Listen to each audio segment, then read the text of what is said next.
Hello children, ఈరోజు నేను మీకు చెప్పబోయే కథ నక్కడోలు డ్రమ్ము.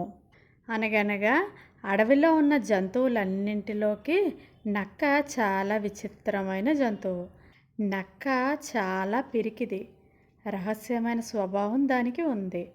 చాలా చిన్న చిన్న విషయాలకు, శబ్దాలకు అవి వణికిపోతూ ఉంటాయి.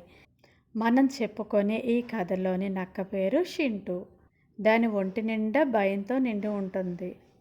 షింటూ యొక్క ప్రవర్తనలో విసిగిపోయిన షింటూ భార్య తనని ఇంటిలోకి రానియకుండా వెంటపడి మరీ తరిమి కొట్టింది. పాపం షింటూ తలదాచుకోవడానికని ఇల్లు లేక అడవి అంతా అటు ఇటు తిరుగుతుంది. భయం నిండిన షింటూ తిండి లేక, సరి అయిన నిద్ర లేక బక్కచిక్కిపోయి తిరగసాగింది. షింటూ అలా తిరుగుతూ కొద్ది రోజుల క్రితం అడవిలోని ఒకే ప్రాంతంలో యుద్ధం జరిగిన ప్రదేశాలకు చేరుకుంది. అనుకోకుండా అక్కడ దానికి ఒక పెద్ద శబ్దం వినిపించింది. అలాంటి శబ్దం ఇంతకుముందు షింటూ ఎప్పుడూ వినక చాలా కంగారు పడిపోయింది.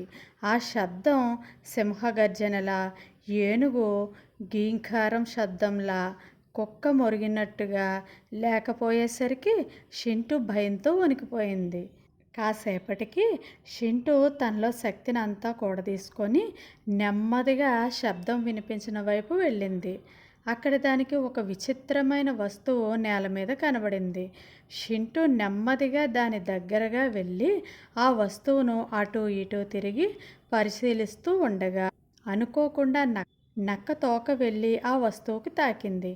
వెంటనే దాని నుండి శబ్దం వినిపించింది. షింటూ తన తోకతో ఆ వస్తువు మీద కొట్టసాగింది. అది ఎలా కొడుతుందో శబ్దం కూడా అలాగే వినిపించింది. ఒక్కసారిగా షింటూలో భయం పోయి దాని మీద కొడుతూ ఉంది. తాను మొదట్లో ఏ విధమైన శబ్దాన్ని విని భయపడిందో ఇప్పుడు అలాంటి శబ్దమే రాసాగింది. షింటూలో భయం పూర్తిగా పోయి అది ధైర్యవంతురాలు అయిపోయింది. అప్పటి వరకు తన్ని భయపెట్టిన వస్తువైన డోలు డ్రమ్మును తీసుకొని తన ఇంటికి వెళ్ళింది షింటూ.